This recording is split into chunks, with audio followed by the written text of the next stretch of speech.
August 6 transfiguration of the Lord. ഇന്ന് യേശുവിന്റെ രൂപാന്തരീകരണ തിരുനാൾ.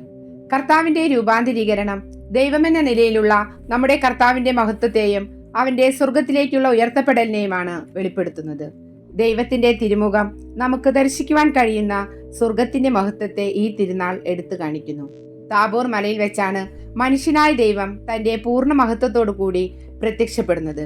യേശു ഗലീലയിലായിരിക്കുമ്പോൾ വിശുദ്ധ പത്രോസിനെയും വിശുദ്ധ യാക്കോബിനെയും വിശുദ്ധ യോഹന്നാനെയും കൂട്ടി താബോർ മലയിലേക്ക് പോയി.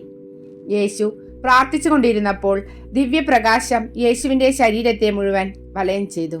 യേശുവിന്റെ മുഖം സൂര്യനെ പോലെ വെട്ടിത്തിളങ്ങുകയും അവന്റെ വസ്ത്രങ്ങൾ മഞ്ഞുപോലെ വെളുത്ത് കാണപ്പെടുകയും ചെയ്തു. ആ അവസരത്തിൽ മോശയും ഏലിയാ പ്രവാചകനും യേശുവിന്റെ വശങ്ങളിൽ നിൽക്കുന്നതായി അപ്പസ്തോലന്മാർ ദർശിച്ചു.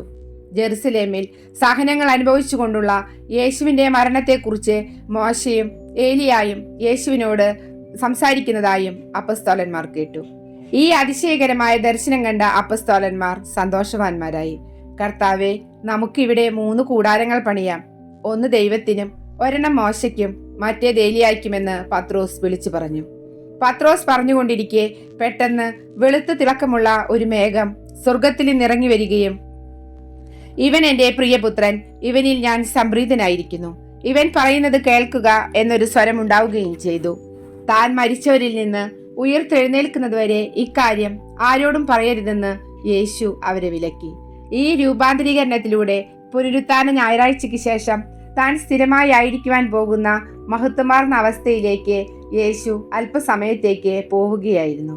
യേശുവിന്റെ ആന്തരിക ദിവ്യത്വത്തിന്റെ ശോഭയും ആത്മാവിന്റെ ധന്യതയും യേശുവിന്റെ ശരീരത്തിലൂടെ കവിഞ്ഞൊഴുകുകയും അതവന്റെ വസ്ത്രങ്ങളെ മഞ്ഞിന് സമം തൂവെള്ള നിറത്തിൽ തിളക്കമാർന്നതാക്കുകയും ചെയ്തു. ദൈവത്തിന്റെ അവർണ്ണനീയമായ കരുണയാൽ അനശ്വര ജീവിതമെന്ന ദൈവത്തിന്റെ വാഗ്ദാനത്തിൽ നമ്മളും പങ്കാളികളാകുന്നു.